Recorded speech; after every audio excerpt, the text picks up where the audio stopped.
There should be no ambiguity about it. Conversations are difficult, and making sure that when you're working with other people that you're on the same page is a whole nother mountain to climb. Uh, a big point of a lot of this work is to figure out means of how we can enable people to communicate more effectively through separate channels or use tools to remind ourselves when we're getting carried away, so to speak. You think you're on point, you think you're doing the right thing, but there's a variety of ways in which we fail to get that little nudge that we need to be thinking a little bit differently. So we're out here today with a little bit of a demo, a little bit of true field research, I would say, and I can't wait to see, one, if this system even functions, first and foremost. I've been doing some tests, with the radio and trying to talk to a variety of different things and see if our systems are operational when we're working in real time, which, for the record, this is our first test of doing this in real time, so I hope it goes a little bit swimmingly. I'm ready for a little bit of failure, but it's time to see how we can help guide our attention, help steer our conversations in a way that does not hopefully interrupt as much as it will guide and help, nudge as we're moving through.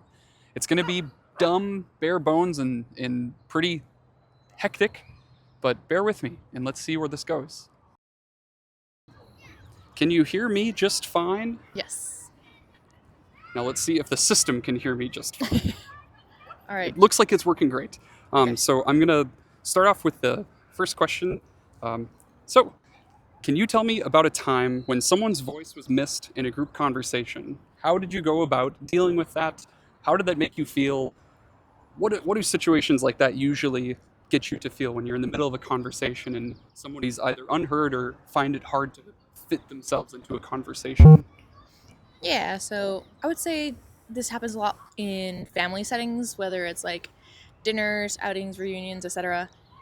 I could think of one member in particular who is just more soft spoken, and she could easily be interrupted, whether it's just someone with a more dominant voice or just stronger opinions or however. So it just is very uncomfortable as a viewer or bystander, just because myself, at least, I want to see everyone's like full opinions and not get interrupted. So for me personally, I tend to kind of call out, let's say, the other person, because I think in my home or relationship dynamic, it's just a lot of just self-awareness, because a lot of people don't know they're interrupting others, right?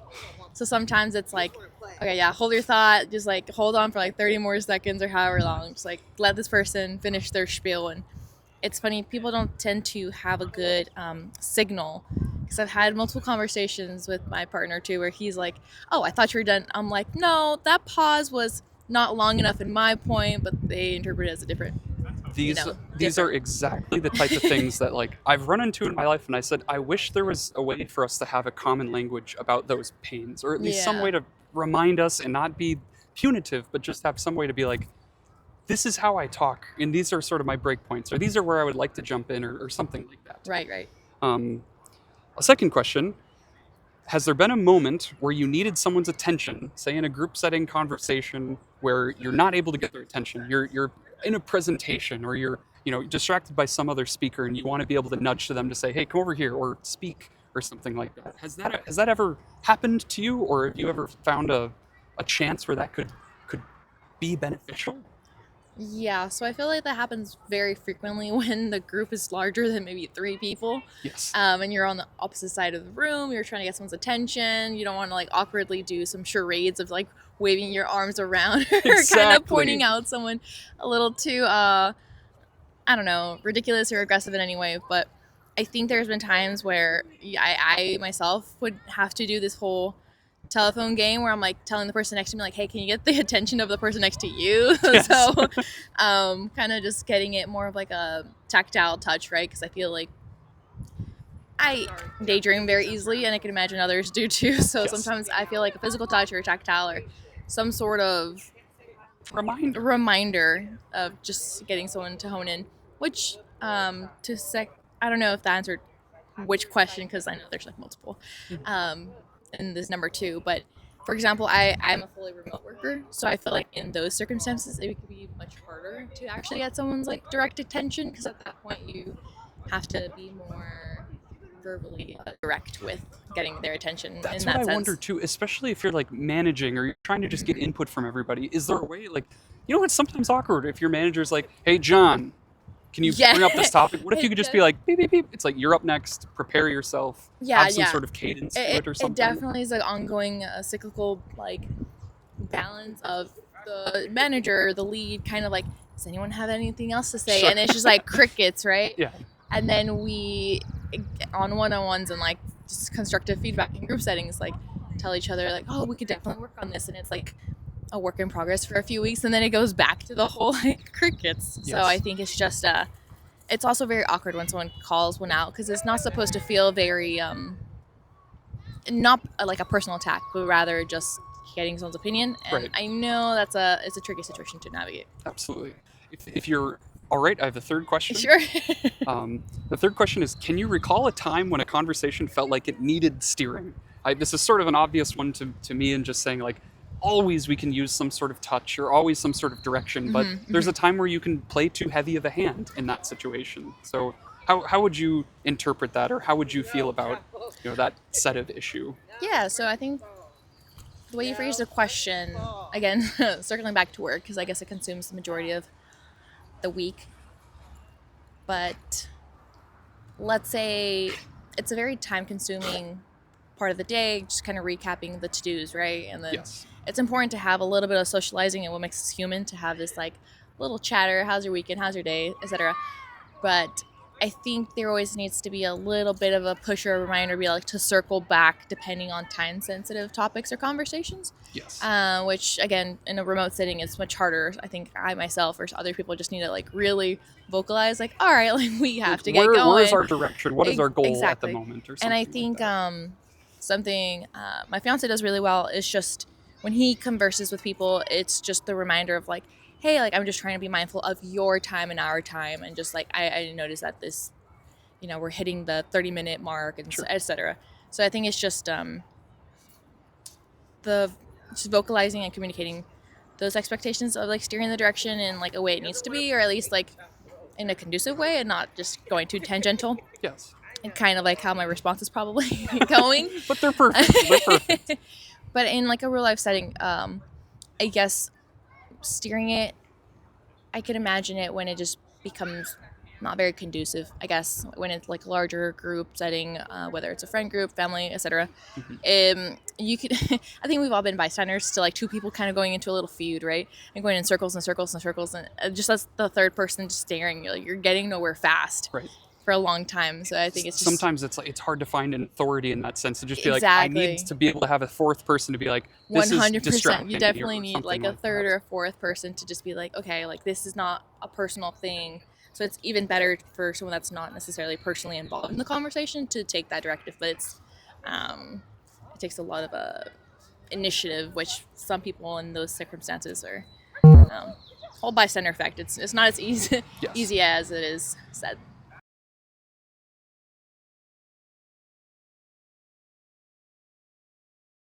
Can you tell me about a time when someone's voice was missed in a group conversation, or sometime when someone went unheard? What did you do to either try to solve that, or what hurt about the fact that that person wasn't heard in that way? I mean, so this is a really big question. Let me digest. Feel free to take your time. Yeah. When was the last time I noticed someone's voice wasn't heard? And what did I do? Yes. Find that. Yeah. Or what did you see other people do as well that you either thought was a good idea, or how they handled it that made you feel like, hey, that made that person Got it. feel included, or Got it. something that effect? Okay. So two-part. I can start with the second part. I read somewhere Amazon has this principle: whenever there's a meeting, the juniors always need to speak first, and the seniors speak the last. I see. I thought that it was just an Amazon thing, but after working in some startups, I realized that is often useful, like especially when you're making engineering decisions. New employees are often scared of sharing unpopular opinions, Yes. and I think that process definitely helps. That alone sounds like a fantastic structural way to help combat that like fundamental Yep. human fear, Yeah. which I think is fantastic. The idea of building a structure, a community which we acknowledge there's going to be some friction Yeah. when you have people of differing skills. I think that's a fantastic way to start. Mm. In terms of our next question, Yeah. has there been a moment where you needed someone's attention but you couldn't get it readily? Namely, say you're a senior engineer, you're trying to see the junior engineer, Yeah. like, I want you to speak up. What are ways that we see people try to motivate that and make sure there's inclusivity in a power dynamic, in in a place where there is wrong answers and Yeah. we need to be careful about how we navigate? Got it. Does that hit anywhere? Yeah, sure thing. I mean, so let me digest it again. When was the last time I noticed someone tried like vying or getting attention of Yes, other either people? you or somebody else trying to Yeah. get somebody to get involved Yep, without having an easy way to do it, for Yep. example. That's interesting. Let me think. Without an easy way to get in. I mean, in my experience, to be really honest, almost never. Like, I always worked in smaller companies, Sure. and people have like at least well-defined areas. Yeah. That being said, I know people often in my past. I've worked for employers like where like new entrants often have ideas for like budgets like Sure. this can be anything related to technical to some migration or getting new tools which might require accounting budgets. Yeah.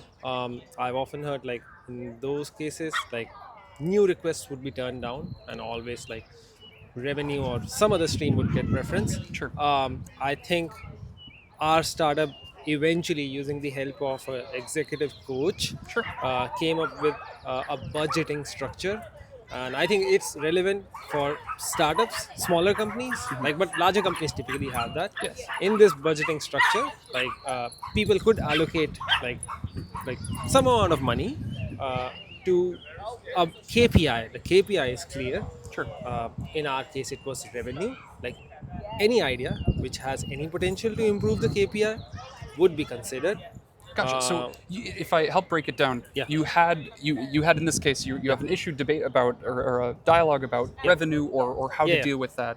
You brought in this case we brought in an executive consultant of some Yeah. kind that Yep. helps define Yes. how can we make Yes. sure that these smaller contributors are in line with what the Yeah, seniors yeah. Or executive team is thinking. You nailed it. It wasn't possible with the existing leadership because guess what? They never did anything. I see. And they had to bring an executive coach, and the executive coach actually did a lot of team building exercises, Sure. which were not directly related to the business at all. Absolutely. But I see now in retrospect the value of that because at least it made cross team communications and like Broke down silos, yeah, as they say. it actually broke down silos and then like a litany of brainstorming, like everyone just chime in with most ideas that you have, Yes. and we'll try to just see which ones are the best, which improve the KPI the best.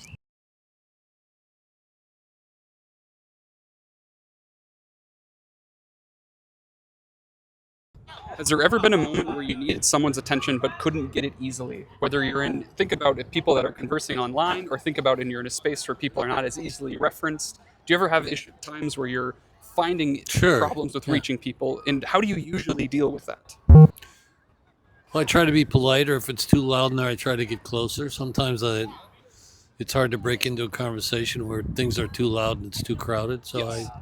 I try to be polite and say, "Excuse me." Absolutely.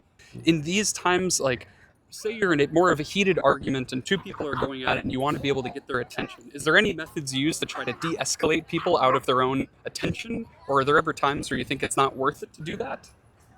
Yeah, I'm sure there's been numerous times when I thought that it's not worth it, and then I extricate myself from the conversation in that case. Sure. The third and final question is, can you remember a time when a conversation felt like it needed steering and you couldn't accomplish that? Or found ways that people have successfully steered it that you sometimes don't have access to? Are there ever times where you wish that Sure, that could be done more? I'm sure there have been times when I would have attempted to steer the conversation in a certain direction without much success. And do you ever feel like there's anything missing from trying to help engage people that are not fully paying attention, or ways to make sure that your audience or your team is staying? Sure, I as try to best be that they're- persuasive. And so basically speaking in a way that also includes them in that persuasiveness, or Sure. is it a way that No. is I would always compelling try to enough? be Whether it's compelling enough would be up to the listener to decide, not for the speaker, I think. That's fair. So, I think in my case it would be, yeah, I'm always very polite. I try to be very polite, and I would try to guide the conversation in a direction that I wanted it to go, to cover a particular topic, or because I didn't like the way the situation was progressing, the conversation was progressing otherwise. Yeah, I've tried that. Have you found at any period of your life, like when I'm around, say, if I'm in a or in a technical context, and I'm not as as senior, or if I don't have as much of a voice in the group setting, is there any advice you have for people to make sure that they are heard, or any ways to make sure that when you're Yes, there is disadvantaged? advice I have on that subject. You should be direct and open and honest and say, excuse me, I'd like to make sure I'm heard and my point of view is heard. Yeah. Can you tell me about a time when someone's voice was missed in a group conversation and how that was dealt with, or things that somebody had done around you that sort of helped that situation, or however many times that's failed to happen? Um, Recalling a situation, maybe from work. Um, I guess there was a concern that was missed from a couple of people, but then again, it was addressed after the meeting because meetings are usually like time focused. Sure. Yeah, so we got to keep and stick to the timeline Mhm. as well as the agenda. If there's like any questions which may or may relate to this, they could be like following or you know ongoing discussions about it So later. in this instance, it was good that you had people that were cognizant of this and brought it up to the interested parties after the fact. Yeah, But I would it say was so. it was good that it was addressed. Yeah. A second question: has there been a moment where you've needed somebody's attention but you couldn't readily get it, or there was something holding back in the conversation that meant you couldn't reach them, or maybe it was a presentation and you wanted to say something to someone Mm, to ask a question or something like that? that usually happens when I'm not able to bridge the gap between layman terms and more specific technical terms. Yes. So, for example, I was trying to explain a specific thing to someone who was a product manager, and it did really go out well. But then we had to step back, we had to overlook the whole situation, assess how can I explain certain things to him without getting him confused. Yes. So yeah, Without derailment or something like that. yeah, Awesome. basically trying to like get back onto the topic Sure. without wasting too much time. Yes. Re-steering, getting back into the focus. Yeah. Final question. Can you recall a time when a conversation felt like it needed steering, like you're describing? And what was that like, and what pain did it feel when that steering did not occur? So many times people get derailed by like the niche details about certain things, Absolutely. but for the most part, it's like group awareness, I would say, Okay. and probably an objective to get certain things done.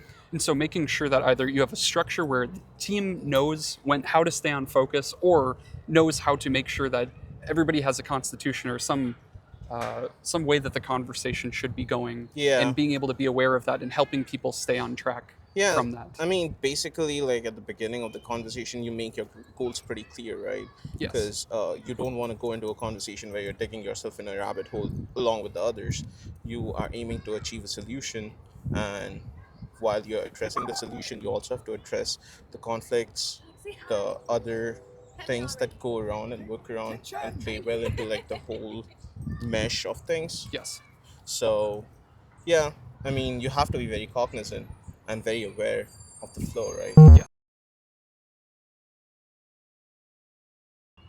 Starting question is, can you tell me about a time when someone's voice was missed in a group conversation, whether by intention or by accident?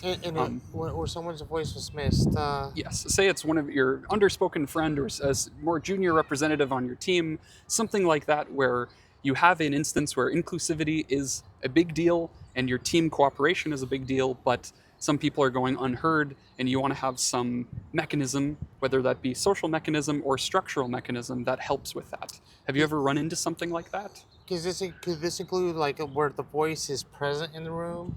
Yeah. Absolutely. Um, I feel uh, I feel that's very present, and especially in the environment. For example, work at a I work at a tech company in the city, and I noticed that certain voices don't matter. So certain ideas, if people have certain ideas, they go unheard. Sure. And if certain people speak or have ideas, they definitely go unheard or unnoticed. And it's very often in my type of environment. And I think working for a small tech company, I think I think it's times 10 or times 100 in bigger tech firms. It's You a know, multiplicative effect for the yes, social yeah. issues and So stuff. I think it's present, yeah, even to this day, and I think that happens weekly. Yes. If you're asking of a time, yeah, every week. Yes. I think, and it does. It happens often. I believe it does. My next question is, has there been a moment where you needed someone's attention but couldn't get it or signal it easily? Think in a presentation, in a high stakes meeting, in a situation where you want to be able to tap someone to say, "Hey, I want you to speak next," or "My question is to you," or something that where you're trying to steer elegantly, but the community slash the setting Mhm. is difficult for that. Not really, not for myself. It's only because of my past experiences. I'm a little bit more upfront. Sure. I'm very diplomatic, and Yes. so therefore I reach out. I reach out to whoever I need to, and speak up when I need to. And also I know that who to speak up to, because there are certain channels that I realize, and being realistic, that it's not going to matter what I tell them or what I ask them. Sure. You're saying sometimes it's just structurally infeasible to get the sort of inclusivity Yeah. or the engagement you're talking about. Yes, Sometimes you need to refer to the authority. in Yes, that case. absolutely. So and then most times, I already know who to ask. Um, uh, for example, I have a second job, a part time job where my previous manager try to try to authorize a decision that supposedly was set by the company. Sure. And I said, yeah, no problem. I said I was okay with the change, and all I did was say, put it in writing, Mhm. put it in writing, put it in writing. It got to the point where these changes, the change took place eventually, and I spoke to that manager's next in line. Mhm. What we will call the district manager, Sure. and I've spoken to him before. And I said, hey, remember this change? Yeah, uh, you know, this manager said this changes has to take place, but all I did was ask for in writing. Mhm. And long story short, he had no idea what I was talking about. I see. So it's like, so he There's said, a communicative barrier. yeah, For, yeah. least. So either was interpreted wrong, or something was miscommunicated, or something was intentionally altered. Understood. I can't say, I can't say someone lied because I don't know what they're lying. So I can tell you something. I can tell you that know that next week we're gonna do such and such, but I really mean it. But I'm just misleading you, so I'm not. Yes. So We watch, read, and take in plenty of media which show us that humans are capable of the complex communications that you're describing. So yes, very much so, and I think a lot of times humans say what they want to say, because that's how they want the other party to hear it.